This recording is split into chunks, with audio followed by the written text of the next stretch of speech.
Good morning. I'm Christina with Christy Lynn Outside and coming to you on Halloween. Happy Halloween. Just for a little quick chat, I guess. It might end up being a long chat. We'll see. Beautiful day out. It's overcast. It's still about 84 degrees. We're still running 7 to 10 degrees above the daily average here in October in Central Louisiana. So it's been kind of hot, and it doesn't really feel like fall. I really kind of wish it would, but because of that, my garden is thriving. All of my fall vegetables are looking beautiful. I mean, look at this. It's gorgeous. So today I wanted to try to kick off a series of what I've learned about specific topics. And today I figured we would talk about composting. Since it's technically the end of the major growing season, and not a lot of people do much growing during the fall and winter. In Central Louisiana, we have the ability to grow almost year round.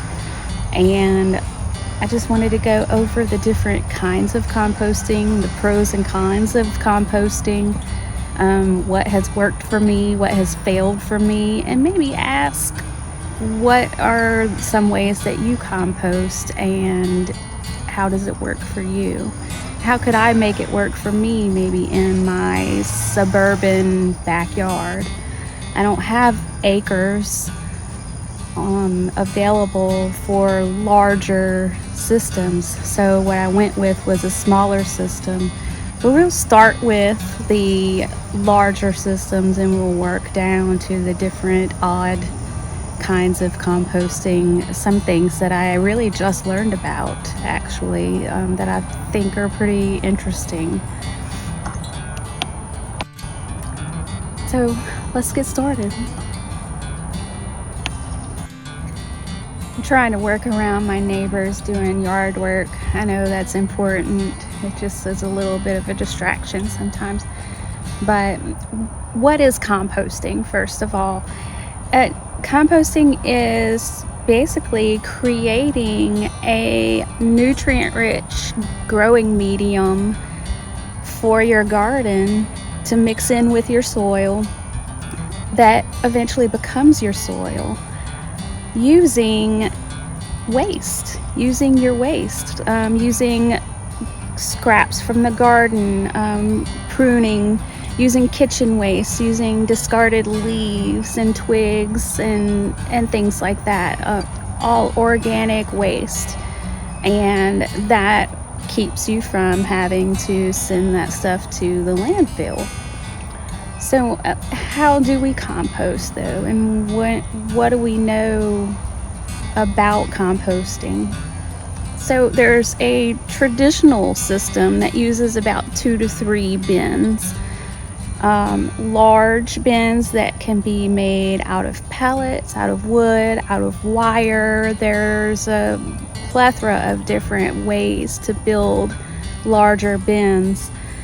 And what you can do is there's no need to process your waste in any specific way.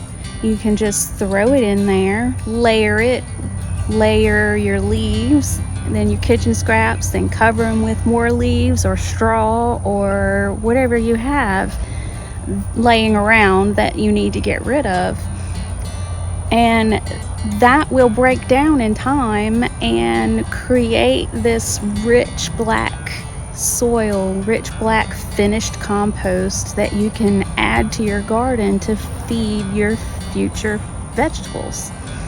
Now, with composting in the traditional sense, you want to make sure that you have a mixture of yard waste and kitchen scraps, because if you have too much of your kitchen scraps are considered a green material. and your yard waste like leaves and twigs and sticks and things are considered, and cardboard, paper, that's all considered brown material. So you want a mixture of greens and browns to balance out the composting process. If you have too many greens, it's going to be too wet and it may go anaerobic and start to stink. So if you notice a little bit of a smell coming out of your compost, then you might want to add some more browns, some more leaves, some more paper, some more cardboard or something. Now if you have too many browns, then it'll be too dry and it won't work. It'll go stagnant. So if you notice that it's too dry and it's just not breaking down, add some more greens, add some more raw grass, add some more raw leaves that are not dried out, add some more kitchen waste, and that will get it working a little faster, and it won't be as dry. You don't want it to be too wet, you don't want it to be too dry. You want it to be just moist enough that it will like stick together when you hold it in your hands. Larger traditional compost systems are large. They take up a lot of space. They take a lot of time because you're just throwing full-size things in there. It takes up to 6 months sometimes. But honestly, there's really no fast way to compost. Even people that claim that there is a fast way, it's really not very fast. But I digress. There are a variety of building options: wire, wood, pallets, whatever. Some have pre-made, prefabricated systems that you can use. The only thing that you really can't put in a traditional compost, or shouldn't put in a traditional compost system, is meat and dairy products. And not because it can't be composted, because it certainly can, but because there is the risk of inviting pests, inviting rodents to go through and dig through your compost and just mess it all up. Also, it can sort of mess with the microbiology of your compost system. But we'll get to that later, where you can use meat and dairy products. It's an all-in-one setup. You can get a large amount of compost from a large setup. Like I said, it takes up to 6 months, but you can get a lot of output from it if you have the room for it. There are smaller bins that are stationary, where you pile stuff up on the top, and then there's like a little hole in the bottom that you can harvest the finished compost from the bottom. Those are for smaller spaces, and it works more on the traditional system as the larger ones, just in a smaller space. Now with those, you would have to use either smaller items or cut your items up into smaller pieces just to get them to fit into the little bin. And it's usually just one little bin, and you have the option of just setting it and forgetting it, or you can aerate it with, they make a specialized little corkscrew tool for you to aerate it to help it compost a little quicker for you. It does still take a while. It takes about the same amount of time, up to 6 months, to finish. It is all in one though. You harvest from the bottom, you add to the top, and it's convenient for smaller areas. It's minimal work though, but it's also minimal output. Then we come to the system that I have, the one that I decided to use, and that's a small tumbler. It's above the ground, so with the stationary composters that have the little hole in the bottom, Those are in ground, and those are really good because it invites the worms from the soil, from the ground underneath it, to come in and help compost down. So these tumblers that are above ground, you don't get all of the worms and the life that comes out of the ground to help you compost. But now, late add here, but I will add that with the tumbler, with the small tumbler, even though it doesn't sit on the ground and invite the worms in your system, you will find that it does attract soldier flies. So don't be surprised if you find in your small tumbler a bunch of little larvae crawling around. They are beneficial. Don't worry, don't freak out. They are breaking down your kitchen scraps and composting your compost the way they should, like worms do. And they grow up into soldier flies that are very beneficial for your garden. They are a beneficial predator in your garden. It is convenient.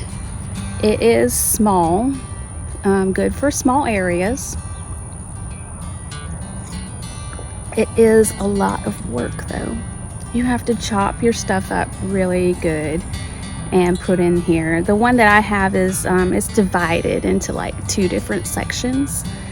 You add to that one section until it fills up, and then you swap over to the other side and you add to the other side while the first side is composting and finishing. That's good if you give it time. It does require that you tumble it on a regular basis, at least 3 times a week, if not at least once a day. If you want it to, the more you tumble it, the faster it'll work. But it does also still have minimal output. Everything, like I said, everything has to be chopped and shredded. Even then, I found if I want to get finished compost out of it, I still have to sift. I still have to sift it because branches and sticks and twigs and like the larger items take so much longer to compost than your kitchen scraps and leaves and smaller things.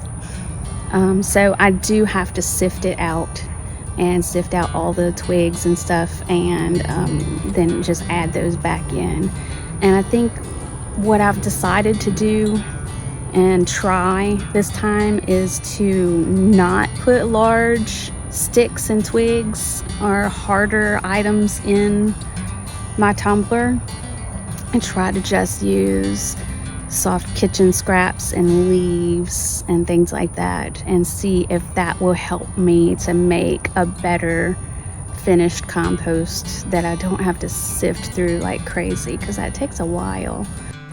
I am still gonna compost my twigs and sticks and stuff like that, but I haven't quite figured out where exactly I'm gonna put them. I have them all in a pot right now, large pot. But I might just dedicate one side to long-term composting and the other side to short-term. We'll see. I don't know. I'm working on that. If you have any pointers on that, just let me know. Another downside to the tumbler composters is it's difficult to get the compost out. Sometimes it compacts down into the bottom of it. You gotta turn it upside down and open this little bitty lid and like shake it and beat on it, and it gets kind of violent to be honest. And it's very difficult sometimes to get the finished compost out of the bottom of a small tumbler. I really think that there should be some sort of way that would be a little easier to handle. Another interesting way to compost your kitchen scraps is vermicomposting. Now, vermicomposting uses worms to eat your kitchen scraps and create what's called worm castings, basically worm poop, which is a very good mild fertilizer for your garden. You can't really overdo it with worm castings, and they are an excellent way to get rid of your kitchen scraps instead of sending them to the landfill or putting them down your garbage disposal. There are a variety of ways to compost. Lots of pre-made things. You can make your own worm tower using buckets, which I've tried, and I'll get to that in a minute. There are pre-made towers in many different sizes. You can use large tubs. You can put your kitchen waste directly into your garden using a little tower and letting the worms come in and eat your compost or eat your waste and leave and go back into the garden. So many different ways to use worms to your advantage, and they're so good for your garden. I tried this. I tried it at the worst time possible. I made my own little tower using some 5-gallon buckets, had it all set up, ordered my worms, put them in there. It was the middle of summer in Central Louisiana, and I killed them all. They died. It was too hot, which goes to my point is that worms cannot tolerate extreme temperatures. If you want to do this inside, you can. I'm not doing it inside. But if you do it right, you can do it inside. You can have a little worm composting bin inside. It doesn't have any smell to it if you do it right. I just don't think my boyfriend would go for that. I don't think he would want worms in the house. And I don't think I want to try to have worms in the house. Sorry. But they don't tolerate extremes in temperatures. So if you have them outside in extremely hot weather, you need to get them out of the sun, put them in a garage or a shed or something. Give them your kitchen scraps frozen. Make sure their bedding is moist at all times. Baby them through the summer, because if you don't, you'll just have a stinky mess of dead worms. That being said, once you get vermicomposting done and settled and started, it is really low maintenance. All you really have to do is feed them like once a week, depending on how many worms you have. You just monitor the system and monitor how much food they're eating and feed them accordingly. And add in more bedding as needed, because they eat their bedding as well. It's a good way to get rid of Amazon boxes. You shred them up and put them in there with it. It's a great way to get rid of those. That being said, I'll reiterate that worm castings are excellent amendments for your garden. So if you can use worm castings and do a little vermicomposting, I suggest you try it. I'm going to try it again. I might start this fall or maybe next spring when the weather is a little better, and go from there. Something else that I've been doing lately is not hating my weeds. Don't hate your weeds. Make them work for you. I can't stand having weeds all over the place, but we have this gravel section in our driveway that grass just loves, and it drives me insane. And I try to pull all the grass up out of it, and I feel like I do more weeding in the freaking driveway than I do in my garden. I got so mad at it this spring and summer, and then I decided, while I was filling up my failed worm composting bins, I was filling them up with grass from the driveway, and I had seen somebody that said that you could turn your weeds into compost tea or weed tea. There's many different names for it. I think some of my YouTube friends call it super juice. Your weeds can make a compost tea or fertilizer for your garden that is amazing, and it's free. What's better than that? So what I've been doing is taking these buckets that I made for my vermicomposting. Already had holes drilled into the bottoms of it. One of the buckets is a solid bottom. So I put my weeds in the bucket that has the holes in it, and I set it inside the bucket that has the solid bottom in it, and I fill it up with water. I fill that bucket up with weeds, and then I fill it up with water, and I let it sit for like a week or two. And when I come back to it, now let me get back up a little bit and say cover it up, put a lid on it, because it stinks and it will attract every fly in the neighborhood. Cover it up and let it sit for 1 to 2 weeks. Then you come back to it, and I pull that bucket out that has the weeds in it, and it drains all the liquid out into the bottom bucket.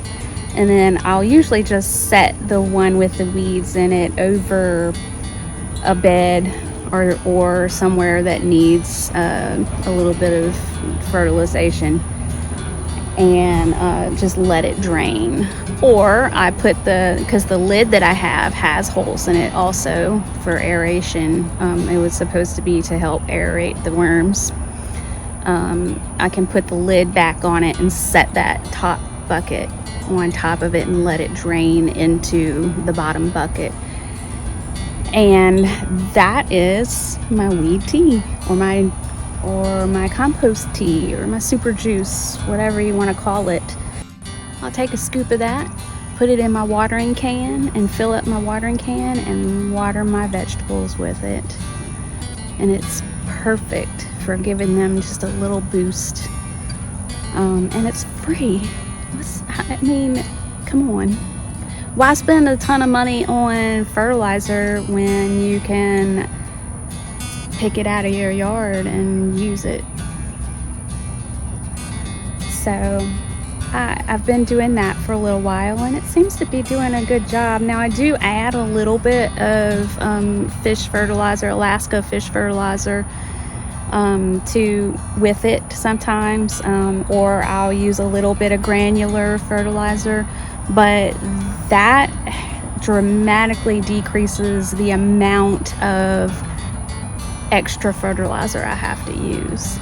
And I think it really helps spread it out in the garden, and my plants don't really seem to be complaining too much. So I think I'm going to stick with that, and when I decide to do vermicomposting again, I may just make another setup for them and keep this for my weeds. Now you can reuse those weeds until they are mostly broken down, and then add them to your traditional compost bin, or you can throw them out and gather more weeds and make a new batch every time. It's up to you. I don't really suggest throwing many weeds that have a lot of seeds in them into your compost until they're mostly broken down. That way the seeds they're not viable anymore. But I have so much grass in this gravel driveway that it really is not that big of a deal for me to just throw out the old weeds and start with new. I have plenty to go around, that's for sure. But I also don't have a problem with adding them to my compost, because usually it takes such a long time for me to get any finished compost out of this little bin that I think the seeds would not be viable at that time anyway. But it does smell. It smells terrible. If you've ever used Alaska fish fertilizer, it has a similar smell to that. So I don't recommend keeping it close to the house. Okay. This new system or new way of composting, it's probably not new. In fact, it's probably ancient, but I just found out about it and it's so interesting. It's called bokashi composting. And I'm gonna read a lot about this one because I'm not real familiar with it, but it really seems so interesting. Now you can use all your kitchen scraps, including meat and dairy, and you can use this composting system in your home. It takes up a very small space. It usually uses a specialized bucket with like a little spout in the bottom of it. You put your kitchen scraps and your waste in this bucket, and you cover it with a bacteria, or it's called bokashi bran. You cover it with that, and that bacteria digests, or mostly digests, your kitchen waste into what's called a pre-compost. And it also makes a liquid that is like a compost tea that you can use as fertilizer on your garden. The tea must be drained from the bottom on a regular basis, because you don't want your bucket to become saturated. You want it to stay about as dry as possible. So you do this indoors. It has no smell if you do it right. And then you take that bucket full of pre-digested material and you can add it to a traditional compost bin to finish, or you can dig a trench in your garden and add that to the trench and cover it up and let it compost in place. That's called composting in place, which you can also do with fresh scraps, by the way. You do not add it directly to your vegetable garden though, because it is not fully composted. It is fermented. And that fermentation process creates an acidic compost material that must be either buried or finished in a traditional composting system. You have to let it rest before planting anything for, I think, about 2 weeks, it says. You have to let it finish for about 2 weeks, and then you're okay to plant. Now, if you want to bury it, cover it in about 8 to 12 inches of soil. Now, like I said, you do have to drain the liquid from this bucket on a regular basis, because if you don't and you allow it to become too saturated, it will cause your bucket to fail. And then you just have a bunch of fermented trash that doesn't have any life to it. You also, the downside to it is that you have to purchase the specialized bucket, or you can make one, I'm sure, but you also have to purchase the specialized bran that contains the bacteria. So obviously it's not free, but if it intrigues you and you want to do it and you don't have very much space and you want to maybe speed up your composting process, it's maybe a good thing to try.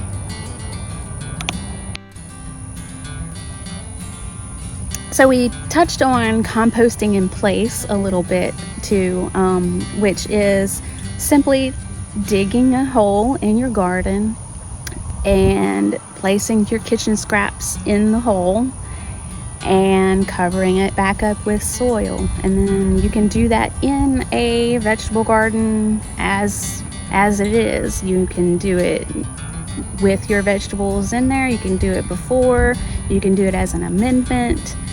And the vegetable scraps are simply just the organic material that you're adding to your garden, which your garden needs anyway. That's a quick, easy, free way to add organic material to your garden. It just doesn't include all of the other things that you can use in compost, which is your yard waste and all of that. And that is what I have about composting. That's what I've learned so far. And if you have any pointers for me or any other strange ways that you like to compost, comment below and let me know. And if you learned anything, subscribe. I'm trying to build my audience here, and I'm trying to learn from all of you as well. And I want to share what I've learned with you. I think it's important for a community to share what they've learned with each other. And I'm finally starting to get comfortable with this, so I enjoy it. So just comment and tell me, do you like what you heard? Or do you have something else to tell me about composting? Because I am all ears. I'd love to hear it. Thank you for tuning in and watching, and like and subscribe, and keep growing.